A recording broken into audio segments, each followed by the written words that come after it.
Welcome to our program on sensitivity training for caregivers serving Jewish seniors. In Module 1, we're going to provide an overview of Judaism.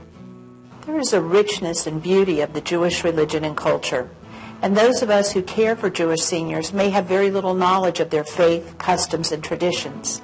As caregivers, we should be caring for the whole person and understanding those who have different faith orientations from our own. For those of us who are caregivers, we need to look at how we can enrich lives and support those in our care. And our focus must include body, mind, and spirit. It's our hope that this series will make all of us better caregivers. And we certainly understand that these short videos will not be a comprehensive study of Judaism. But it is our goal to create an awareness, sensitivity, and most importantly, a desire for all of us to learn more. Judaism is one of the oldest religions still existing today. It began as the religion of a small nation of Hebrews through thousands of years of suffering, persecution, dispersion, and occasional victory, and has continued to be a profoundly influential religion and culture. The opportunity that I have had to learn and read about this religion has been a gift of historical perspective, and one that I would encourage all of you to take time to learn more about. Attached to this module and noted on the last slide is an impressive list of documents and books that you may obtain to learn more. But now we're going to look at how this religion is practiced today in our communities. Today, 14 million people identify themselves as Jewish. Approximately 40% of Jewish individuals reside in the United States. For the sake of this module, we're going to be looking at three major movements within the Jewish religion, and they are Orthodox, Conservative, and Reform Judaism. Let's begin with Orthodox. Orthodox Jews, the most strict, hold that the Torah, which is the first 5 books of the Bible given to Moses, was divinely authored.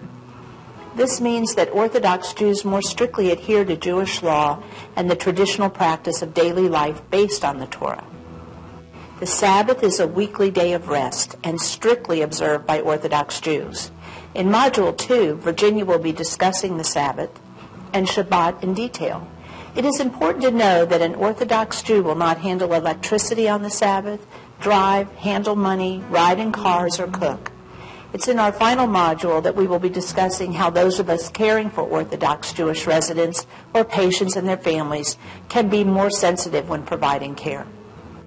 Orthodox Jews adhere strictly to dietary laws known as kosher or kashrut, and again, we'll be discussing this in Module 2. Conservative Judaism. Conservative Judaism is very similar to Orthodox.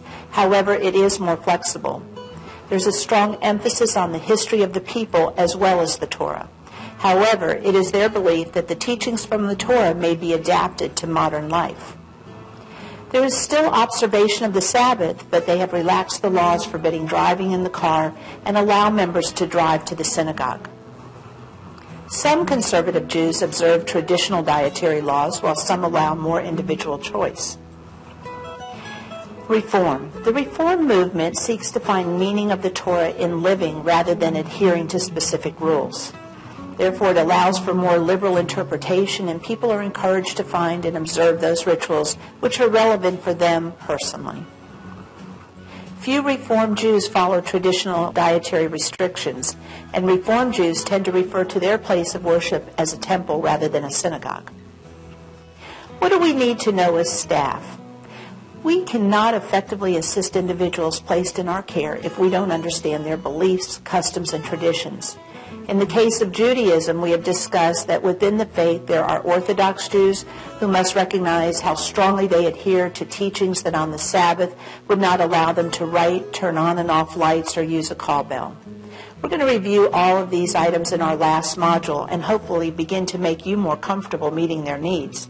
But what is most important of all, is that you feel comfortable asking questions.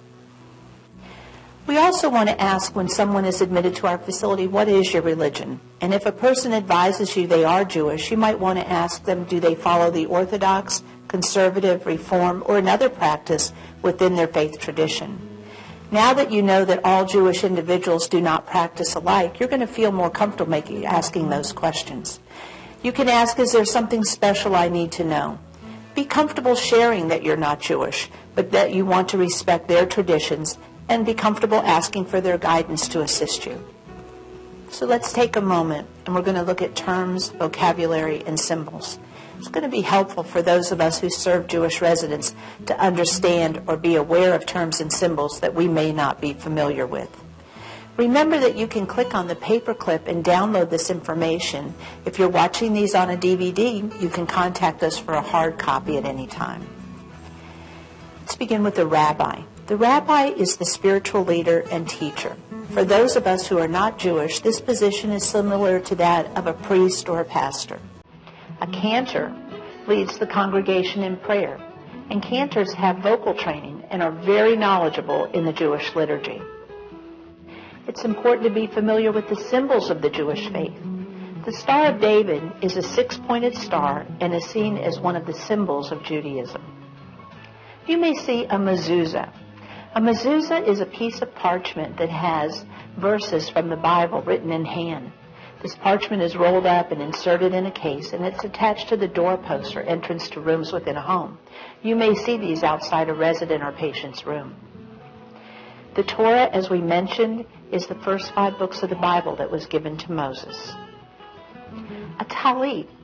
This is a religious prayer shawl, and it's long and rectangular and usually white with black or blue stripes and has knotted fringes on each corner. You might want to ask your resident to tell you more about their prayer shawl. You may see Jewish men wear this prayer shawl over their shoulders or head during morning prayer. A synagogue is the traditional place of worship for Jewish individuals. As we mentioned earlier, a Reformed Jew may refer to their place of worship as a temple. A yarmulke is a skull cap. It's a head covering worn by many Jewish men as a symbol of their religious commitment. The Hebrew word for a yarmulke is a kippah. To access more resources about Judaism, vocabulary, and symbols, all you have to do is click on that paper clip at the very top of your screen, or again, if you're watching this on DVDs, you can contact us, and those contact information is made available for you at the end of the program. We want to thank you for joining us for Module 1 on Judaism. In Module 2, we're going to be discussing Jewish holy days, celebrations, and dietary laws. And we hope that you're going to join us for all 4 modules. Thank you.